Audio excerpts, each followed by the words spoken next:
The storm came without warning.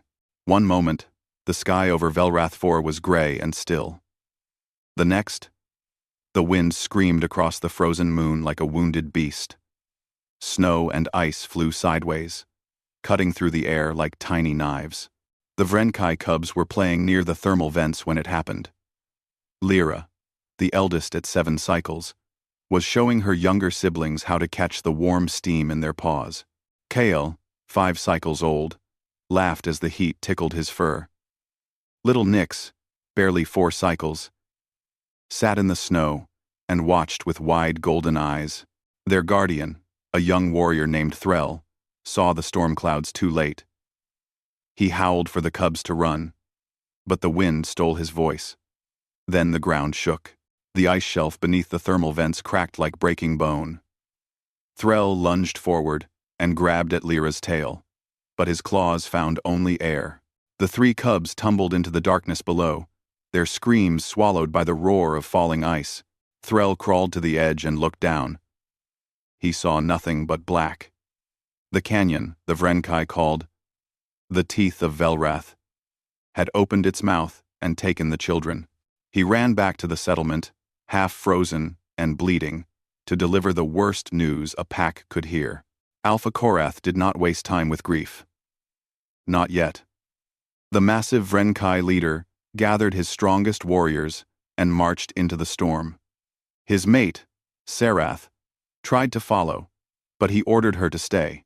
If he died in the teeth, the pack would need their heart mother. The cold hit them like a wall. Even for the Vrenkai, a species born on frozen worlds, this storm was death itself. The temperature dropped to -120 degrees. Fur meant nothing. Muscle meant nothing. The cold reached into their bones and squeezed. Korath pushed forward anyway. His cubs were down there. His blood. His future. They made it halfway to the canyon's edge before the first warrior fell. Young Brath, barely an adult, collapsed in the snow. 2 others dragged him back toward the settlement, while Korath pressed on with the remaining 4. The second warrior fell at the canyon's edge. Then the third. Korath stood at the lip of the teeth and roared his children's names into the abyss. The wind threw his voice back at him, mocking. He could see nothing below. No movement. No life. Just darkness and ice and the endless howling of the storm. His last warrior, old Venek, grabbed his arm. "Alpha," he shouted over the wind. "We die here. All of us." Then who leads the pack? Korath wanted to jump. He wanted to fall into that darkness and find his cubs, or die trying. But Venek was right. A leader who throws his life away is no leader at all. He turned back. Each step away from that canyon felt like a blade in his chest. When he returned to the settlement, Sarath was waiting. She saw his face. She saw the empty space where 3 small cubs should have been walking beside their father. She understood. The sound she made was not a howl. It was something deeper and more broken. She ran past him, toward the canyon, and Korath caught her around the waist. She fought him, claws and teeth, screaming her children's names. He held her until her strength gave out. Then, they collapsed together in the snow. Elder Vorin came to them as the storm continued to rage. The old Vrenkai moved slowly, his gray fur almost white with age. He had seen many deaths in his long life. Too many. "The ancient law is clear," he said, his voice heavy with sorrow. "Those taken by the teeth do not return. The cold is absolute. The darkness is forever. We must speak the words." Korath looked up at him with empty eyes. "Not yet. The storm might pass. We might. The storm will rage for 3 days," Vorin said. "Perhaps more. No living thing can survive that long in the teeth. You know this, Alpha. You have always known." Sarath made a small sound. It might have been a word. It might have been her heart breaking. The pack gathered as the wind screamed around them. 37 Vrenkai stood in a circle, heads bowed, while Elder Vorin spoke the death rites. He named each cub, Lyra, the brave one. CaAll, the laughing one. Nyx, the quiet one. He committed their spirits to the great cold and asked the ancestors to welcome them. When it was done, Serath fell to her knees and pressed her forehead to the frozen ground. She did not move. She did not speak. The other mothers of the pack came to sit beside her, sharing her grief in silence. Korath stood apart, alone, staring at the distant canyon. The Alpha was not permitted to weep. The Alpha must be strong, so he turned his grief to stone and buried it deep inside his chest, where it would stay forever. None of them noticed the human watching from the outpost window. Park Minho had arrived on Velrath 4 6 months ago. He was an engineer, sent to maintain the mining equipment that pulled rare minerals from the frozen ground. The Vrenkai tolerated him, as they tolerated all humans. They were not friends. They were simply neighbors who shared the same frozen rock. But Minho had been watching the storm through his equipment. And he had something the Vrenkai did not have. Technology. His thermal scanner cut through the darkness and ice like it was nothing. He pointed it at the canyon and waited. The screen flickered. Static. More static. Then he saw them. 3 small heat signatures at the bottom of the teeth. Faint. Weak. The cubs were alive. Minho looked at the morning pack, then back at his screen. He could tell them. He could show them this proof. But even if he did, what could they do? The Vrenkai had already tried. The cold had beaten them. They would never believe a human could succeed where they had failed. Minho set down the scanner and began to think. Minho waited until morning to approach the Vrenkai. Not because he wanted to wait. Every hour felt like a knife in his gut. But he knew that walking into a morning pack at night would only make them angry. Angry Vrenkai did not listen. He found Alpha Korath standing alone at the edge of the settlement, staring at the canyon in the distance.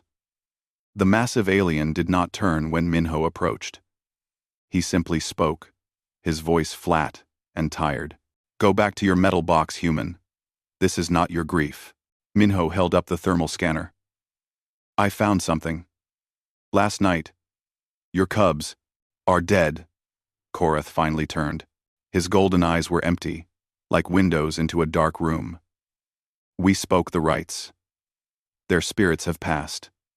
Do not insult them by suggesting otherwise. Look at this." Minho pushed the scanner toward him. 3 heat signatures. At the bottom of the canyon. They are weak, but they are there. Your children are alive. Korath looked at the screen for a long moment.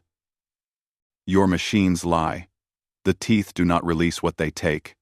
The cold down there is beyond anything you can imagine. My warriors and I nearly died just reaching the edge. No creature can survive at the bottom." "Then how do you explain this?" Minho asked. 3 signatures. 3 cubs. The numbers match. Errors. Ghosts in your machine. Perhaps the heat of the rocks below. Korath turned away again. "I will not give my mate false hope. I will not watch her heart break twice. The cubs are dead, human. Accept it as we have." Minho wanted to argue. He wanted to grab the Alpha by the shoulders and shake him until he understood. But he saw the truth in Korath's rigid back and clenched fists. This was not a father who had given up.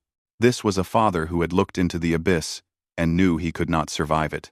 The Vrenkai were not weak. They were the strongest species Minho had ever met. But sometimes, strength was not enough.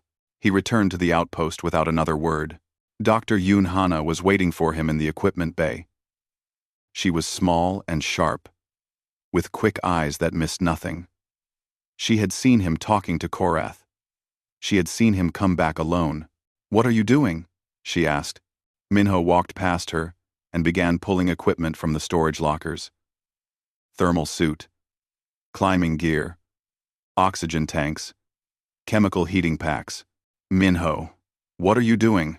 "Going down," he said simply. Hana grabbed his arm and pulled him around to face her. "Into the teeth? Are you insane? The Vrenkai couldn't survive down there, and they're built for the cold. You're human. You'll die in minutes. Maybe. Minho pulled free and continued gathering equipment. But maybe not. Humans are different. We adapt. We improvise. We do stupid things, and somehow survive. This isn't stupid. This is suicide. Minho stopped and looked at her. There are 3 children at the bottom of that canyon. They are alive right now, but they won't be alive tomorrow. I can't just sit here and watch them die on a screen. Hana stared at him. She opened her mouth to argue, then closed it again. She knew that look. She had seen it before, in other humans, in other impossible situations. The look that said, I know this might kill me. I'm going anyway. Laugh. A one every p. The medical bay, she said quietly. I'll prepare it for 3 young patients. Minho nodded.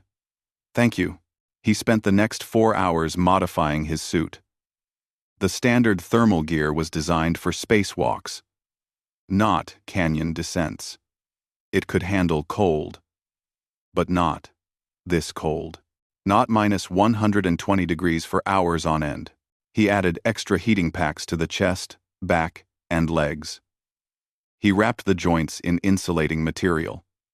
He attached chemical warmers to the oxygen line, so the air wouldn't freeze his lungs. The suit grew heavier with each modification, but Minho didn't care. He would rather carry extra weight than die of cold. When he was finished, the suit looked like something a child had built from scraps. But it might work. It had to work. He checked the thermal scanner one last time. The 3 signatures were weaker now. Fainter. Time was running out. Minho sealed himself into the suit and stepped outside. The storm still raged, but it had weakened slightly. Visibility was better. He could see the canyon in the distance, a dark scar on the white landscape. He walked past the Vrenkai settlement without stopping. Some of the aliens looked up as he passed. A few pointed. None tried to stop him. Why would they? He was just a human walking to his death.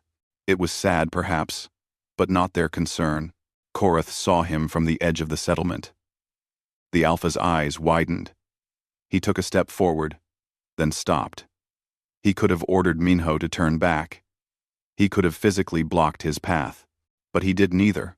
Maybe some part of him still hoped. Minho reached the canyon's edge and looked down. The darkness below was absolute. He could not see the bottom. He could not see anything except ice and shadow, and the promise of death.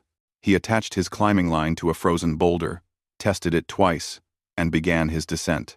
The cold hit him immediately. Even through the suit, he could feel it pressing against his skin, searching for weakness. The heating packs fought back, but they were already working harder than they should. 50 meters down, his radio crackled and died. The cold had killed it. He was alone now. No way to call for help. No way to tell anyone if he found the cubs, or if he found nothing at all. 100 meters down, the first heating pack failed. The warmth on his left leg simply stopped. Cold rushed in to fill the space. 200 meters down, he slipped on an icy ledge and fell 3 meters before his climbing line caught him. Something cracked in his chest. A rib, maybe 2. The pain was enormous. He hung there in the darkness, gasping, fighting the urge to scream. Then he pulled himself up and kept climbing down. The canyon walls were a maze of ice and stone. False tunnels led to dead ends. Ledges crumbled beneath his weight. Every surface was slick with frost. Every handhold threatened to betray him, but Minho kept moving. 1 meter at a time, 1 breath at a time. 14 hours into the descent, with his suit failing and his body broken, he found the first sign of hope. A small paw print, frozen in the ice. The cubs had come this way. They had been running, maybe falling, but they had survived long enough to leave a trail. Minho touched the print with his gloved hand. "I'm coming," he whispered. "Hold on. I'm coming." Then he turned and followed the trail deeper into the darkness. Minho was dying. He knew it the way a person knows the sun will rise. His suit's main heating system had failed 2 hours ago. The backup was running on fumes. His broken ribs made every breath feel like swallowing glass. Frost had formed on the inside of his visor, and he could barely see. His fingers were numb. His toes were numb. The cold had crawled so deep inside him that he wasn't even shivering anymore. That was bad. Shivering meant the body was still fighting. When the shivering stopped, it meant the body had given up. But Minho had not given up. His body might be ready to die, but his mind refused. He followed the paw prints through a narrow crack in the ice, squeezing his body through spaces that seemed too small for a human.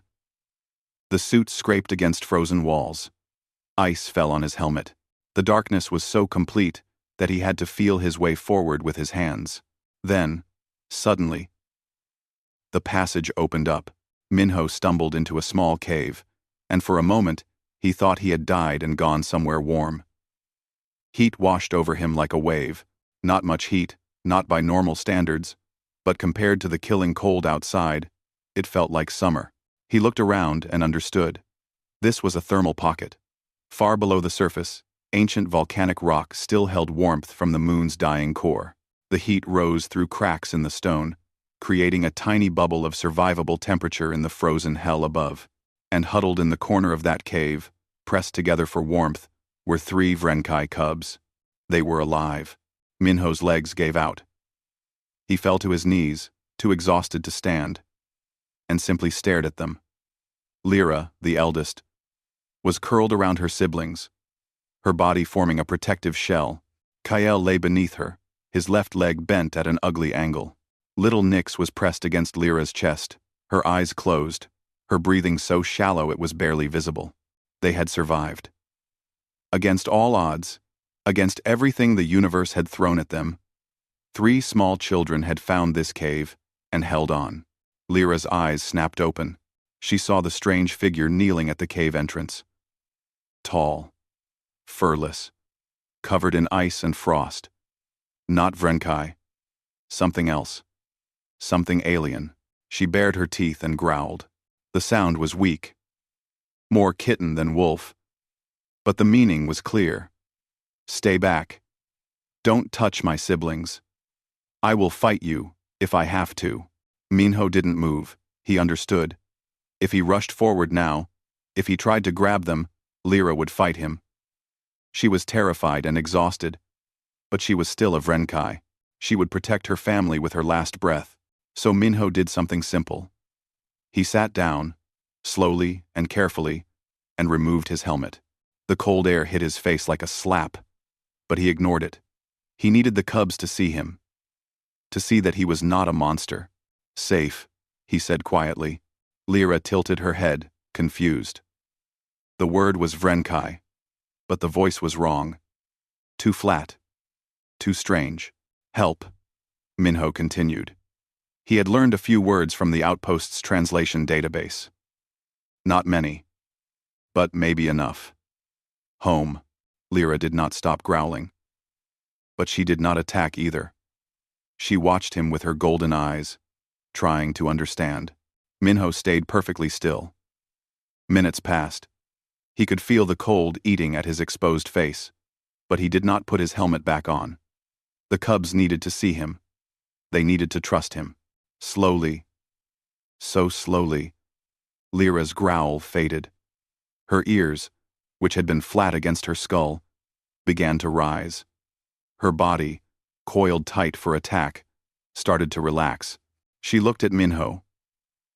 She looked at her injured brother. She looked at her unconscious sister. Then she made a decision. She stepped aside. Minho moved forward carefully, keeping his movements slow and gentle. He knelt beside CaAll first. The young cub whimpered when Minho touched his broken leg, but he didn't struggle. His eyes were glassy with pain and exhaustion. The break was bad. The bone had shifted out of place. Minho wasn't a doctor, but he knew that moving CaAll would cause terrible pain. There was nothing he could do about that now. He would just have to be as gentle as possible. He turned to Nyx. The youngest cub was barely breathing. Her fur was cold. Even in the warm cave, she had used up everything she had just to survive this long. If he didn't get her to the surface soon, she would die. Minho looked around the cave and began to plan. He had climbing cable in his pack, emergency supplies, chemical heating packs. Not many left, but some. He worked quickly, pulling cables and straps from his gear. He fashioned a rough harness, testing it with his own weight. It held. It would have to do. Lyra, he said, turning to the eldest cub. He patted his chest. Here. Hold. Lyra understood. She didn't like it, but she understood. She climbed up onto Minho's chest and wrapped her arms around his neck. Her small body pressed against his suit, seeking warmth. Good, Minho said. Good girl. He strapped CaAll to his back. The young cub cried out when his broken leg shifted, and Minho felt his heart crack at the sound. But he kept working. He secured the straps tight, making sure CaAll wouldn't fall. Finally, he lifted Nyx into his arms. She was so light. Too light. Like holding a bundle of feathers and bones. He wrapped his last heating pack around her and tucked her against his chest, beside Lyra. The weight was enormous. 3 cubs, plus his own gear, plus the failing suit. Every muscle in Minho's body screamed in protest. He ignored them all. We go up now, he said to Lyra. Long climb. Very hard. You must hold tight. Do not let go. Understand. Lyra nodded against his chest. Her small claws dug into his suit, gripping hard. Good, Minho said again. Very good. He looked up at the dark passage that led back to the surface. 16 hours of climbing. At least. His suit was dying. His body was broken. He was carrying 3 children who trusted him to save them. Impossible odds. Minho smiled. It was not a happy smile. It was the smile of a man who had already decided that giving up was not an option. He stepped into the darkness and began to climb. The climb was hell. Every meter upward felt like a war. Minho's fingers found holds in the ice, pulled his body up, then searched for the next hold. His legs pushed against frozen stone. His arms burned with exhaustion. The weight on his back and chest never let him forget what he was carrying. 3 lives. 3 small lives depending on him. The cold attacked from every direction. It seeped through the cracks in his suit, finding the places where the heating had failed. It wrapped around his legs like frozen chains. It pressed against his face, which he had never covered again after removing his helmet in the cave. The cubs needed to hear his voice. They needed to know he was still alive. Still fighting. 4 hours into the climb, the last heating pack died. Minho felt the warmth fade from his chest like a candle going out. The temperature inside his suit dropped rapidly. His breath came out in white clouds. Ice began to form on his eyebrows, his beard, his eyelashes.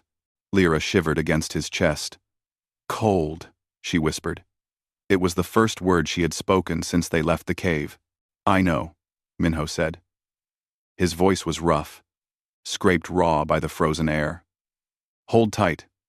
We keep moving. He climbed faster. This was something the Vrenkai could not do. Their bodies were built for cold.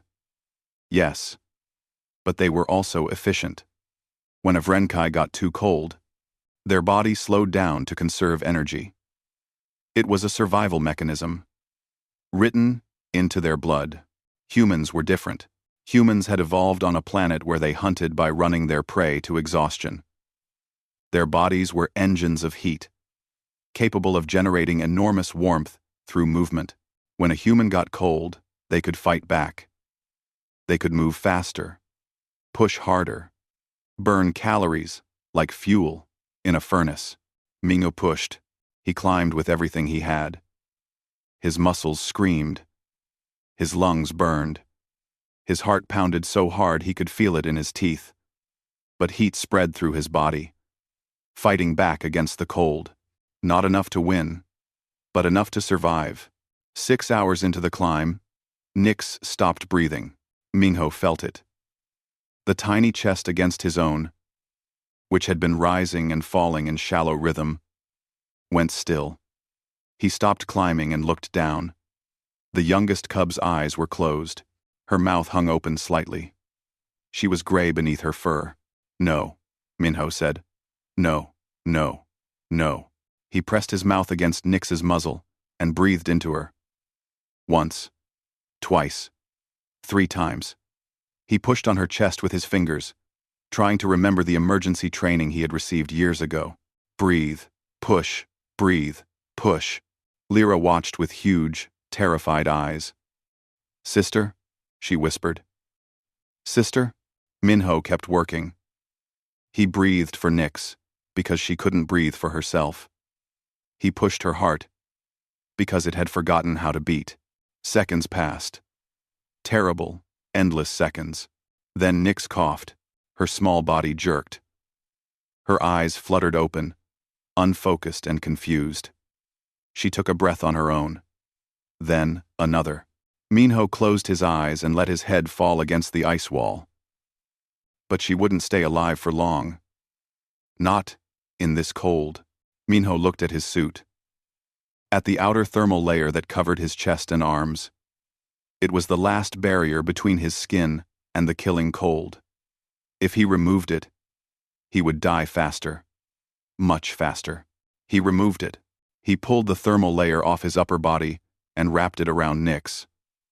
The cold hit him like a hammer. His skin turned to ice. His muscles cramped. His body screamed at him that this was wrong, that he was killing himself. He ignored it all and kept climbing. "Human," Lyra said quietly. "You die." "Not yet," Minho grunted. The hours blurred together. Minho stopped thinking about time. He stopped thinking about pain. He stopped thinking about anything except the next handhold, the next foothold, the next meter of frozen wall. At some point, Lyra started talking. Her small voice cut through the haze of exhaustion and cold, guiding him through the maze of tunnels. "Left," she would say. "The other way. Up here. I remember this place." She had explored these caves before the accident. She knew paths that weren't on any map. She led Minho through shortcuts and around dead ends, saving him hours of wasted climbing. He wanted to thank her. He couldn't find the words. 10 hours into the climb, Minho could no longer feel his hands. He looked at them and saw blue. Deep, dark blue. Like bruises that went all the way to the bone. Frostbite. He was losing his fingers. He knew it and could do nothing about it. 12 hours in, his foot slipped. He fell 2 meters before catching himself on a ledge. The impact sent lightning bolts of pain through his broken ribs. CaAll cried out on his back. Lyra's claws dug so deep into Minho's chest that they drew blood. Minho hung there, gasping, fighting the urge to let go. His arms trembled. His vision blurred. Every part of him wanted to give up, to close his eyes, and let the darkness take him. Then Nyx moved in his arms. The tiny cub, barely conscious, reached up and touched his face. Her paw was cold against his frozen skin. Her eyes, half open, looked into his. "Human," she whispered. It was the first word she had ever spoken to him. "Home?" Minho's eyes burned. He blinked, and something warm ran down his cheeks. Tears. Freezing almost instantly against his skin. "Yes," he said, his voice cracked. "Home. I'm taking you home." He pulled himself up and kept climbing. 14 hours. 15. 16. The light changed. Gray crept into the darkness above. The storm had weakened. The surface was close. Minho's body was shutting down. He could feel it. His heartbeat was irregular, skipping and stumbling. His breathing was shallow. His skin was more ice than flesh. He had maybe 30 minutes left before his body simply stopped working, but he could see the edge now. The lip of the canyon, gray against the lighter gray of the sky. 20 meters. 15. 10. Minho reached up with frozen hands that could no longer feel anything. He found a hold. 5 meters. His head broke the surface. Cold wind hit his face. But it felt warm compared to the canyon below. He saw snow. He saw sky. He saw the distant lights of the settlement. With the last of his strength, Park Minho pulled himself and 3 Vrenkai cubs out of the teeth of Velrath. Then he started walking. The Vrenkai had been mourning for 2 days. Sareth had not eaten. She had not slept. She sat at the edge of the settlement, facing the canyon, and waited for nothing. Her mate had tried to bring her food. The other mothers had tried to comfort her. She ignored them all. Her cubs were dead. What else mattered? Alpha Korath stood among his pack, listening to Elder Vorin speak the final words of the death ceremony. This was the last rite, the closing of the grief. After this, the cubs would never be spoken of again. Their names would be carved into the memorial stone, and the pack would move forward. It was tradition. It was law. It was the way things had always been. Korath hated it. He hated that he had to stand here and pretend to be strong. He hated that he had to give up. He hated that somewhere, deep in his chest, a small voice still whispered that maybe, just maybe, his children were alive. That voice sounded like the human engineer who had shown him a screen full of impossible hope. Korath pushed the thought away. The human was dead by now. He had walked into the teeth 36 hours ago. Elder Vorin raised his arms for the final blessing.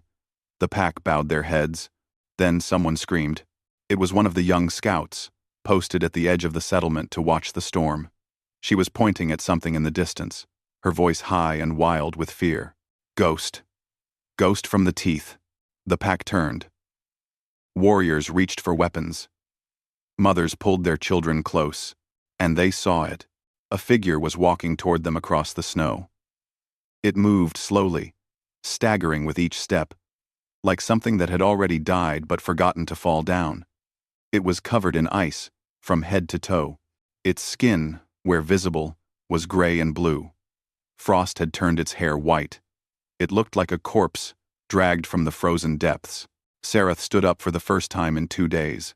She stared at the figure, her heart pounding. There was something on its chest, something small. She started to run. Korath shouted for her to stop. But she was already gone, racing across the snow toward the impossible ghost. Other Vrenkai followed, warriors and mothers alike, their fear giving way to desperate curiosity. Dr. Yunhana saw it from the outpost window. She grabbed her medical kit and ran outside, her boots slipping on the ice. She reached the figure first. Minho. She gasped. Oh God. Minho. The human stopped walking. He looked at her with eyes that were barely focused. More ice than flesh. His lips were blue. His skin was gray. He should have been dead hours ago, but he was still standing. And he was still carrying 3 Vrenkai cubs. Medical Bay, he said. His voice was a whisper, a ghost of a sound. Ready. Right? Hana nodded. Tears streaming down her face. It's ready. It's been ready since you left. Minho tried to smile. His frozen lips cracked and bled. Then, slowly and carefully, he began to remove the harness. Lyra slid down from his chest first. She was shaking, terrified and exhausted, but alive. She looked up at the sky, at the snow, at the familiar shapes of the settlement. And her eyes filled with wonder. Home, she whispered. We're home. CaAll came next, crying out as his broken leg shifted. 2 Vrenkai mothers rushed forward to take him, handling him as gently as if he were made of glass. He reached back toward Minho with one small paw. Thank you, he said. Finally, Minho lifted Nyx from his arms. The tiny cub was awake now, her eyes open and clear. She looked at the human who had carried her out of death itself, and she pressed her small nose against his frozen cheek. Then Sareth was there. She took Nyx from Minho's arms, cradling her youngest daughter like a treasure. Tears ran down her furred face, freezing in the cold air. She couldn't speak. She couldn't do anything except hold her child and sob. Minho looked at her. He looked at the cubs, now surrounded by pack members who were crying and laughing and howling with joy. He looked at Alpha Korath, who stood frozen at the edge of the crowd, staring at the miracle before him. The human tried to speak. He wanted to say something meaningful, something that would explain why he had done this. But his body had nothing left. "They're all here, sir," he managed.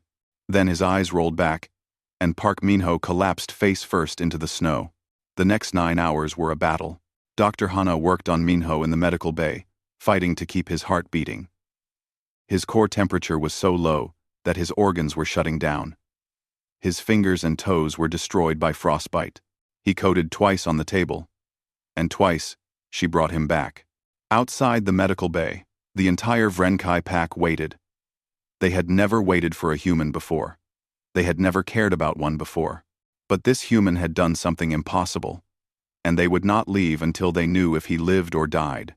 Korath stood at the front, his face carved from stone. He had not spoken since Minho collapsed. He had not moved.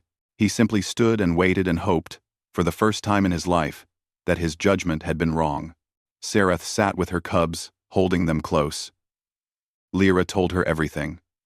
The fall. The cave. The human who had come out of the darkness and carried them home. By the time she finished, Sereth was crying again. Finally, after 9 endless hours, Hana emerged from the medical bay. "He's alive," she said. The sound the pack made was not quite a howl. It was something deeper, something older. Joy and relief and gratitude all mixed together. "He lost 2 fingers and 3 toes, Hana continued. "There might be nerve damage. It'll take months to heal. But he's going to live." Korath stepped forward. "I wish to see him." Hana hesitated, then nodded. "He's awake." "Barely. But yes. You can see him." The Alpha entered the medical bay alone.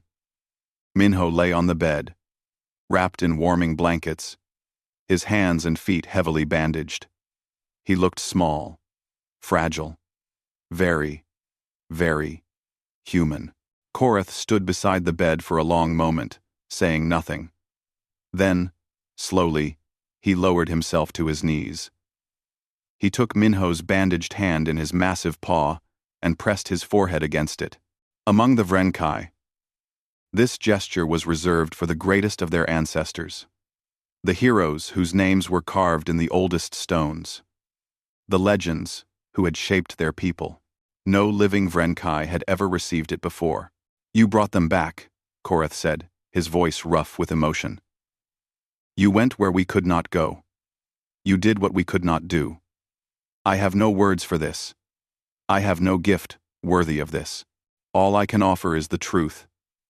He looked up, meeting Minho's tired eyes. "You are pack now. Not guest. Not neighbor. Pack. From this day, until your last day, you belong to us." Minho blinked slowly. A small smile crossed his cracked lips. "Does this mean I have to howl at the moon?" Korath stared at him. Then, for the first time anyone could remember, the Alpha laughed. 3 weeks later, Minho sat in the Vrenkai settlement, his bandaged hands wrapped around a warm drink. The stumps where his fingers had been still ached, but he was learning to live with it. Some prices were worth paying. Lyra was curled up beside him, sleeping peacefully. CaAll and Nyx played nearby, their laughter filling the air. Every few minutes, one of them would look back to make sure Minho was still there.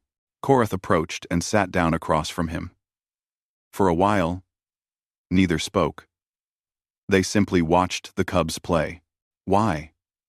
Korath finally asked. "You almost died. You lost parts of your body. These cubs were not yours. Why did you risk everything for them?"